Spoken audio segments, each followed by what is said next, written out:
Hey, my brothers and sisters. God bless you. Well, are you an annual or a perennial? In God's garden. You ever thought about that? You ever looked at the significance in God's creation? And we are in God's garden. And what are we? He planted us. He sowed us. He watered us. If we look at the parable of the sower of Christ, it reveals so much. I used to think that the parable of the sower meant that when some seed went on the stony ground and then some seeds got taken over by the thorns and the thistles, but others went into, good ground and good soil and were watered and produced.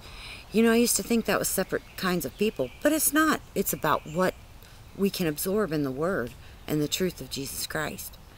And so, some you just forget sometimes, and then you have to get reminded, and you're like, whoa, wow, how did I forget that? I needed that. That's such a solid piece of truth. We've all done that, right? We all fit into the parable of the sower in every single way, okay? So, are we a perennial or an annual? It's pretty interesting. I know what I am. But, an annual, I used to always get these terms mixed up, okay? But an annual has to be planted every year. It's got a one-season life, and it produces so many flowers. That's the ones that'll be just full of flowers, and they die off. And sometimes, especially in the warmer climate areas, you will see that those come back. I've got some annuals that come back every year, even though they're an annual. And it's like strange, I'll say, hey, how did this happen? This isn't supposed to come back. So, here's the thing. We're going to read this here and really look at what God's creation is telling us. This is a gardening, horticultural article, but we can learn so much about what we are. And it says, you see the words annual and perennial on plant tags and in garden books. What do these terms mean, and why should you care? Simply put, annual plants die in the winter season. Notice that? They die in the winter season. Their lifespan is over in the winter season. You must replant them every year. Perennials come back every year. You only plant them once. Here's a rundown of annual versus perennial. Perennials are less work than annuals. They grow back each year from roots that go dormant in the soil in the winter.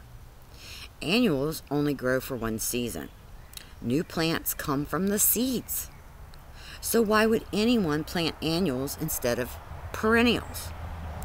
Annuals produce more flowers and blooms for a longer period of time than perennials.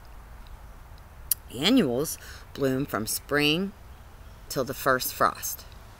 Perennials generally bloom for a single season, summer, spring, or fall. There are ever-blooming perennials that bloom longer, but annuals produce the most flowers for the longest amount of time. There is no such thing as an annual perennial. A plant either lives for 1 year or it lives for many years. Annuals produce more flowers because they have just one season to make enough seed to reproduce. To make a lot of seeds, the plants need a lot of flowers. Annuals are making the most out of the short life they have. Since annuals live for just one season, they aren't assigned climate zones. An annual will grow for the same amount of time in Michigan as it will in Florida. Perennials don't have the same pressure to reproduce as annuals do. They will be around from year to year, so they put their energy into growing strong roots instead of growing lots of flowers. Well, they also reproduce and become bigger. Like when you plant a perennial plant, it might start out small, but each year it's going to spread. I made the mistake of putting coneflowers in my garden, guys. made that mistake one year. And they just took over. Just took over. I mean, and then they were beautiful, but I shouldn't have planted them where I planted them, because they grow up to be about 4 foot tall. And then when they died off, they looked like big tall weeds standing there. And they just kept reproducing and reproducing. Now, they didn't reproduce a lot of flowers, you know, that first year. But over time, they just kept producing and reproducing, and the area just kept getting larger and larger and larger where they would come up. But when you look at your annual plants, they'll just get full of blooms, and you know, but then they're only good for one season. They have a short lifespan.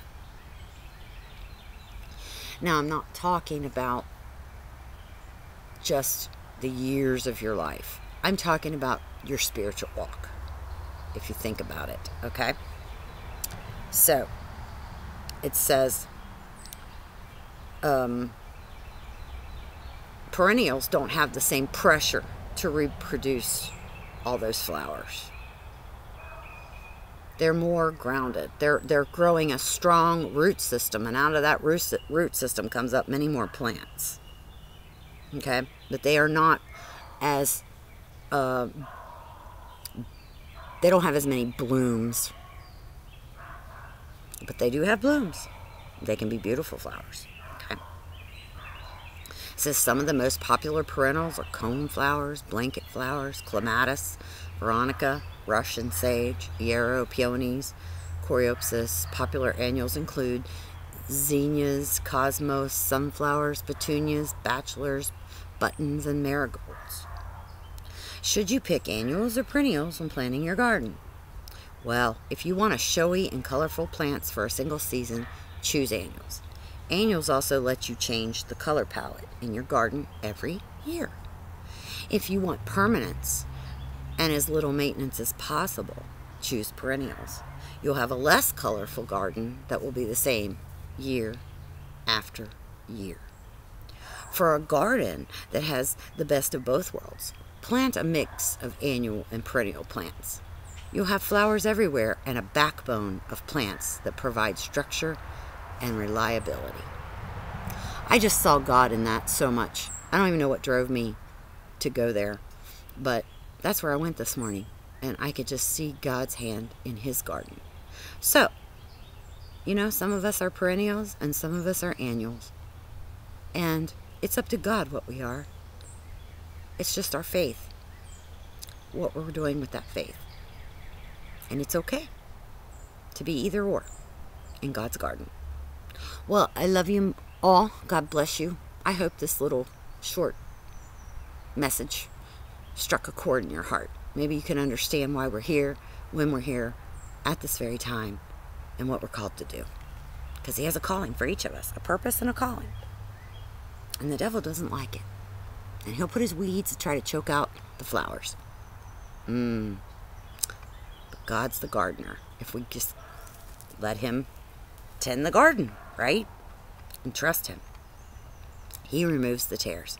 Well, God bless you. Love to you all.